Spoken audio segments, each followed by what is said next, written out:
नमस्कार दोस्तों, soldier physical defence academy के इस वीडियो में आपका स्वागत है। आज हम railway group D trick and trips last time में आप लोगों को बता रहे हैं, जो कि मतलब इसका आपने अब तक वर्कआउट जो किया नहीं किया वो चीज़ें आप सब कुछ छोड़ देना।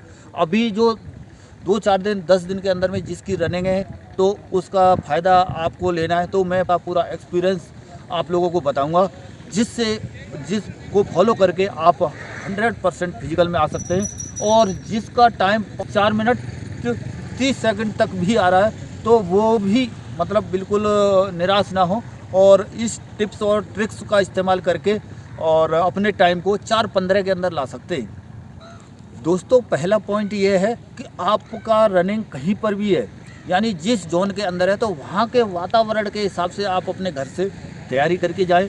जैसे कि मान लीजिए आपका अभी सर्दी वाले एरिया में है और कहीं आपको गर्मी वाले में जाना है, तो आप उस हिसाब से अपनी तैयारी करें, जिससे कि उस मौसम के हिसाब से आप ढल पाएँ।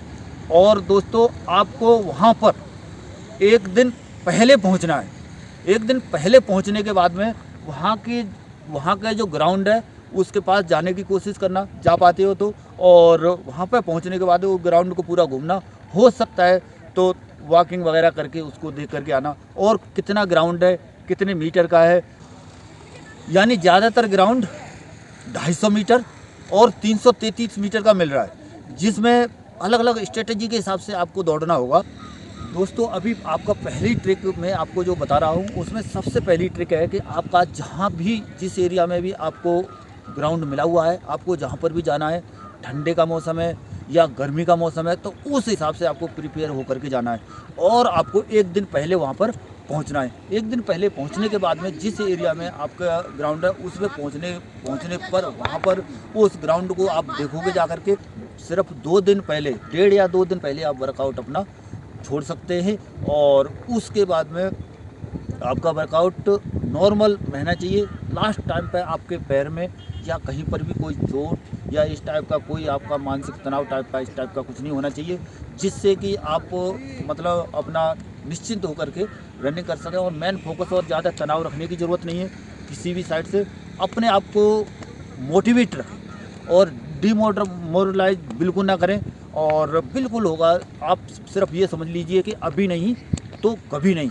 और मैं आपको 100% इस बात की गारंटी देता हूँ कि जिन बच्चों के टाइमिंग 4:40 या 4:30 तक का भी है, तो अगर आप अच्छी तरह से जान लगा करके और थोड़े दिन भी आपने वर्कआउट किया हुआ है, तो मैं 100% कहता हूँ कि आपकी रनिंग आपकी श्योर है कि निकल जाएगी।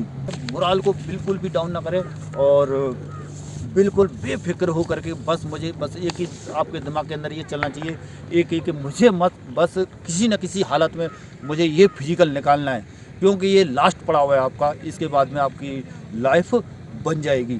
अच्छा, जहाँ पर आपका फिजिकल है वहाँ के ग्राउंड के बारे में जानकारी रखना बहुत ही आवश्यक है। जैसे 333 मीटर का आपका ग्राउंड है, तो उसमें स्ट्रेटेजी के हिसाब से सबसे पहले आपको 150 से 200 मीटर तक 150 से 200 मीटर तक पूरा जोर नहीं लगाना है। नॉर्मल स्ट्रेटेजी के हिसाब से नॉर्मल जाना है और इतना धीरे भी नहीं जाना है, जिससे कि मतलब फास्ट का मैं इसलिए कह रहा हूँ कि एकदम यदि आप फास्ट जाएंगे तो उसमें क्या होगा, पैर आपके एकदम बिल्कुल जाम हो जाएंगे और आपकी बॉडी वहीं जाम होने की कोशिश करेगी, जिससे पैर आपके आगे की तरफ फेंक नहीं पाओगे।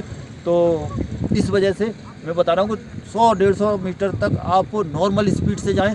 उसके बाद में फिर अपने पैरों को खोलना शुरू कर दें और जैसे ही आपका दूसरा राउंड होता है और ज़्यादा ताकत लगाएं और तीसरा होता है तो और भी ज़्यादा ताकत लगाएं। और लास्ट में बिल्कुल मतलब ये ना सोचें कि मुझे एनर्जी बचानी है। एनर्जी की अभी कोई ज़रूरत नहीं, कहीं कुछ नहीं होता है, ना कोई मरा है आज तक, कुछ नहीं होगा ज़्यादा वो करने से, ठीक है ना। तो आप सभी मतलब फुल फोर्स के साथ पहले राउंड के बाद में अच्छी तरह से पूरा ध्यान अपना वहाँ पर रखते हुए आप क्या है चलते रहें। और नेक्स्ट है अभी मौसम के हिसाब से गर्म एरिया में यदि आप जा रहे हैं तो वहाँ पर यहीं से जब निकलोगे तो उसी टाइम से इलेक्ट्रोल वगैरह ले लें, जिससे कि मतलब पीना शुरू करते हैं, जो कि बॉडी में लिक्विड वाली चीज़ों से। और बाकी अटरा सटरा ज़्यादा खाने की तरफ और चीज़ों की तरफ ज़्यादा ध्यान ना दें, जिससे कि आपकी बॉडी के अंदर पानी की भरपूर मात्रा रहे। और आलतू फालतू की किसी चीज़ों के चक्कर में ना पड़े। अचानक से किसी दवाई या कोई जो आज तक आपने इस्तेमाल नहीं किया है तो उस दवाई के चक्कर में ना पड़े, या फिर आज के समय में क्या चल रहा है कि ये इंजेक्शन लगा लो, वो इंजेक्शन लगा लो, इससे पहले आपने इस्तेमाल नहीं किया है तो क्या है वो उस टाइम पे आपकी बॉडी हो सके कि ना उस समय उसको ऑब्जर्व कर पाए, जजब कर पाए और आपकी बॉडी वहीं पर जाम हो जाए तो आप कुछ ना कर। को जैसे ही ये लगता है कि 1 घंटे के बाद में या आधा घंटे के बाद में हमारे जो है अभी यहाँ पर रनिंग शुरू होने वाली है, तो उसके लिए आप क्या करेंगे, सबसे पहले हो सके तो हार्ड कॉफ़ी का इस्तेमाल करें। किसी कप या वैसे टाइप का कोई हार्ड गर्म रखने वाला है तो उसमें रख के ले जाएं। और दूसरा एक चॉकलेट मारेंगे, ठीक है। और चॉकलेट मारने के बाद में, कॉफ़ी पीने के बाद में, और फिर नॉर्मल स्ट्रेचिंग आपकी आधा घंटे पहले तकरीबन शुरू कर देना है। उसके हिसाब से आप चलते रहें। ये नहीं है कि मतलब उसी टाइम पे सब कुछ कर लूँगा, उस टाइम पे कुछ नहीं होने वाला है और आपकी जो है रनिंग शुरू हो जाएगी। कहने का मतलब ये है कि आपकी बॉडी जो है उससे पहले स्ट्रेचिंग की हुई और थोड़ा सा खुला हुआ। अभी की वीडियो में इतना ही। Thank you. जय हिंद, जय भारत, भारत माता की जय।